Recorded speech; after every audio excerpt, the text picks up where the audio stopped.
ايه فيديو ايتنا والعصر ان الانسان لفي خسر ان الذين امنوا وعملوا الصالحات ሰበር መረጃ ይፋ አድርጓል። ከቦኒ ጋር በተያያዘ ለመጀመሪያ ጊዜ የአዲስ አበባ ፖሊስ በታዋቂዋ ቲክቶከር ይዘት ፈጣሪ ቦንቱ ዋቅቶላ ላይ ዝርዝር መረጃዎችን ይፋ ማድረጉ ተገልጿል። ብሮ ቢቀድርህ አልቀድርህ እጧ ይላል ቁርአኑ ማለት ነው። ለመሰለ ከአቅም በላይ መንጠራራት ጅማት መበጠስ ነው እንደማለት ነው።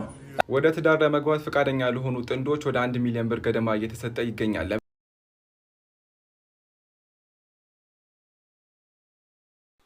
ايه فيديو ايتنا والعصر ان الانسان لفي خسر ان الذين امنوا وعملوا الصالحات وتواصوا بالحق شير ومارك لم يسوي الله بكم أمي فهم لا يعقلون ይላል አያዩምም አይሰሙምም አያስተውሉምም ይላል ያነበበው ቁርአን እሱን ነበር የሚመለከተው ወልአስር ይላል በጊዜ ይምላለው ኢነል ኢንሳነ ለፊ ኹስር ሁሉም የሰው ልጅ ከሳሪ ነው ኢለ الذين آمنوا እነዛ ያመኑት ሲቀሩ وعملوا الصالحات በጎ ስራም የሰሩት ሲቀሩ አለ በማን ያመኑት በአምላክ በአላህ ያመኑት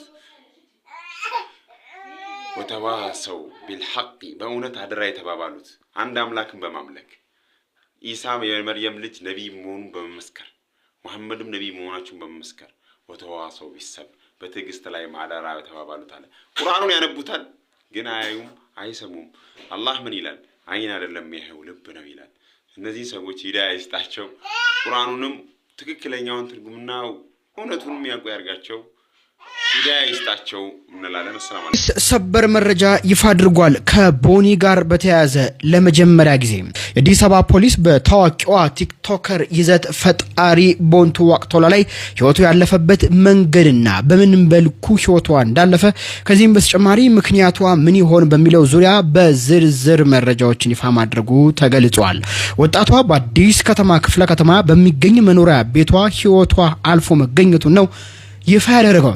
ፖሊስ የሞቷን ትክክለኛ መንስኤ ለማረጋገጥ የህክምና ምርመራ እያከናወነ እንደሚገኝ ቢቢሲ ኦሮምኛ ዘግቧል። ምርመራው የህክምና ውጤቱን እንዲሁም ወጣቷ ከልፈቷ በፊት በማህበራዊ ሚዲያ ጋራቻቸውን የቪዲዮ መልእክት መሰረት ያደረገ መሆኑ የተገለጸ ሲሆን ምንም እንኳን የመጀመሪያ ደረጃ መረጃዎች ራሷን እንዳጠፋች የሚያሳዩ ቢሆንም ፖሊስ ግን የመጨረሻውን የምርመራ ውጤት እየተጠባበቀ እንደሚገኝ ገልጿል። ከ800 ሺህ በላይ ተከታዮች የነበራት የቲክቶክ ባለሙያዋ ቦኒ በቅርቡ በራሷ ህይወት ላይ ወሰደችው አሳዛኝ እርምጃ በማህበራዊ ሚዲያ ተጠቃሚዎች ዘንድ ከፍተኛ አሳዛኝ ውይይትና ስጋት መፍጠሩ የሚታወቅ ነው። ወጣቷ ከሞቷ በፊት ለቃች ቪዲዮ መልእክቶች የተሰማትን ተስፋ መቁረጥ መግለጿ ይታወቃል። ፖሊስ ዝርዝር መረጃዎችና ተጨማሪ ምርመራዎችን እያከናወነ እንደሚገኝ በቅርቡም ሙሉ የሚባል ገለጻ እንደሚሰጥ ይፋ አድርጓል። ብሮ ቢቀድርህ አልቀድርህ እጧ ይላል ቁርአኑ ማለት ነው። ለመሰለ ከአቅም በላይ መንጠራራት ጅማት መበጠስ ነው እንደማለት ነው። አሁን ይሄ አይ ቲንክ እንትን ነው አልገባህም አንተ አካሄድ የቱ ጋር ነው እንደሱ የሚለው ቁርአን ቢቀድርህ ወቀድርህ ጧ በትክክለኛው መንገድ የምትሄድ ከሆነ አንተና እኔ መወያየት እንችላለን። የቱ ጋር ነው ቢቀድርህ ወቀድርህ ጧ የሚለው ቁርአን ላይ? አዎ አይወልህ ካላስወረድከኝ ነው የምልህ ካላስወረድከኝ በስነ ስርዓት ካወራን አንተና እኔ እያንዳንዱ ነገር አስረዳሃለሁኝ ስላንተ ስለራሱ ማለት ነው እያንዳንዱ ነገር ማስረጃ ጠየቀኝ አይደለ የቱ ጋር ነው አንቺ ሲያስተምራለሁ አስተምራለሁ ስለራስ ማለት ነው ዮሐንስ ወንጌል ምዕራፍ 2 ከቁጥር 1 ጀምሮ ኢየሱስ ክርስቶስ የቱ ጋር ነው እናቱን አንቺ የሚላት ብለህ ጠየቀኝ ማስረጃ ስጠኛል ማስረጃ ሰጠሁ አንበባው እሺ ይሁን ችግር የለም ግን ምን ነገር አሁን ስትፈራ እንዳታወርደኝ እኮ ችግር የለም እኔ ጋር መከራከሩ ስትፈራ እንዳታወርደኝ ነው የምልህ እንዳትፈራ ካልፈራ እናወራለን ችግር የለም አም ዲፌንስ ዮሐንስ ወንጌል ምዕራፍ 2 ከቁጥር 1 ጀምረህ አንብበው እኔ ማስረጃ አምጣ ስላልከኝ ሰጠህ አንብበው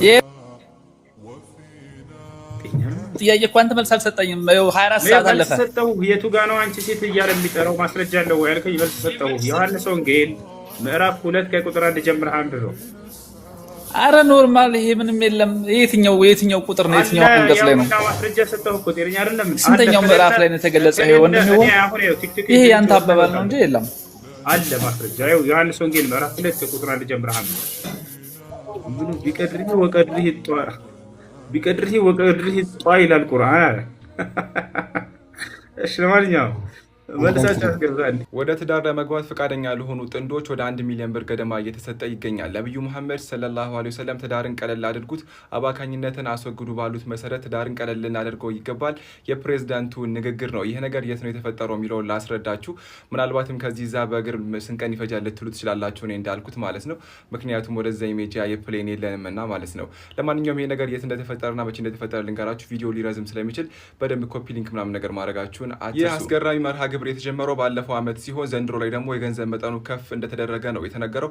ባለፈው ዓመት 2025 ላይ ቱርክ አንካራ ውስጥ በተደረገ ስብሰባ ላይ ፕሬዚዳንት ኤርዶጋን በተገኙበት አንድ እቅድ ይፋ ተደርጎ ነበረ። በዚህም መሰረት ወደ ትዳር ለመግባት ፈቃደኛ ለሆኑ አዳዲስ ጥንዶች ወደ 150 ሺህ የተርኪ ሊሬ ወይም ደግሞ ወደኛ ገንዘብ ሲቀየር ቼክ ባረኩት ወይም ኮንቨርት ባረኩት መሰረት አንድ ሊሬ 3 ብር ከምናምን ሳንቲም እንደሆነ ነው የተረዳሁት።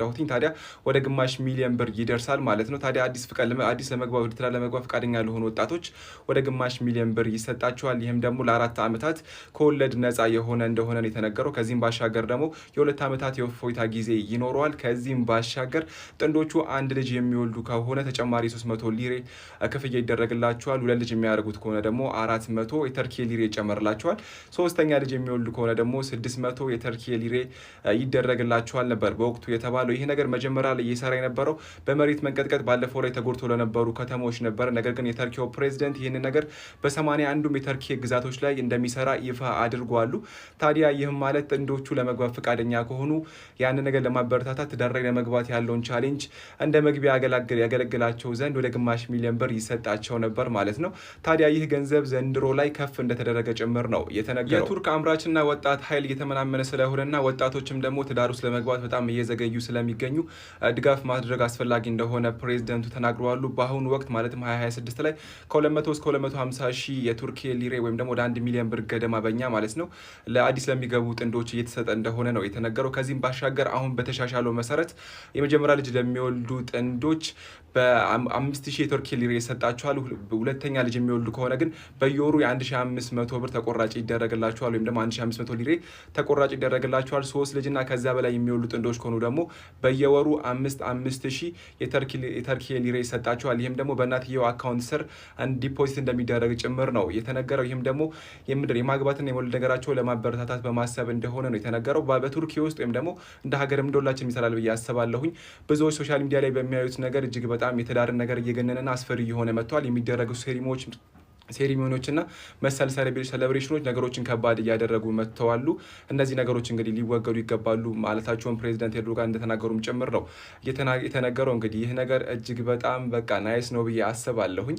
ይሄ ነገር ቱርኪ ውስጥ ያሉ ወጣቶችን ሊያበረታታም እንደሚችል ጭምር ተነግሯል።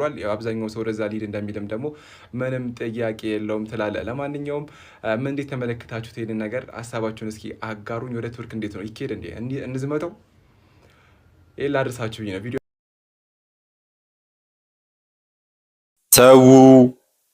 ተዉ ብያለሁ። አትነካኩን። እኛ አስተምሮቶቻችሁን ሚዲያ ላይ መተን ለማሳየት ትንሽ ነገር ነው የምንፈልገው ከእናንተ ማለት ነው። እንዲህ አይነት ሚስቴክ ማለት ነው። እንግዲህ አንድ ሼህ ሕፃን ልጅ ሳመ ብሎ ነውረኞች እያለ እየተሳደበ ነው እኛን ማለት ነው።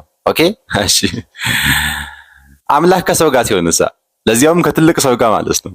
ገድለ መባጽዮን ገጽ 156 ላይ ማለት ነው። መባጽዮን የተባለ ትልቅ ሰው እያለ እዚህ ስዕሉ ላይ እንደምናየው ትልቅ ሰው ሽበት ያወጣ ትልቅ ሰው ነው። ኢየሱስ ክርስቶስ ከሰማይ ቀጥታ ወደኔ መጣና ከንፈሬን ሳመኝ ይላል። ቀጥታ ከንፈር ለከንፈር ተሳሳምን ይላል። እዚህ ጋር ለጥፍላችኋለሁ ጥቅሱ። አፌን አጣፈጠው እያለ ይናገራል። ማን? ኢየሱስ ክርስቶስ አምላክ የተባለው ቀጥታ ከሰማይ መጥቶ ሳመኝ ከንፈር ለከንፈር ከዚህ ከትልቁ ሰውዬ ጋር ማለት ነው።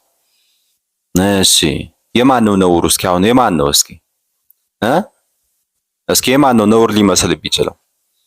እኔ አሁን ልጄን ከንፈሩን ብስመው ምንም ችግር የለውም። ልጄ ስለሆነ ዓላማው ሌላ ስለሆነ ማለት ነው። ግን ደግሞ ትላልቅ ሰዎች ሲሆኑ ኢየሱስ ክርስቶስ እንደምናውቀው ወንድ ነው ጾታው። በተለይ ደግሞ ወንድ ለወንድ ሲሆን ለእናንተ ትቻለሁ። ይሄ መጽሐፍ ይኸውላችሁ ዝም ብሎ ተራ መጽሐፍ እንዳይመስላችሁ፣ ክብሩ ከወንጌል ያልተናነሰ ነው ይላል። መግቢያ ላይ ገብታችሁ ብታነቡት ክብሩ ከወንጌል ያልተናነሰ ለአንባቢው ማለት ነው። ከመጽሐፍ ቅዱስ ማለት ነው።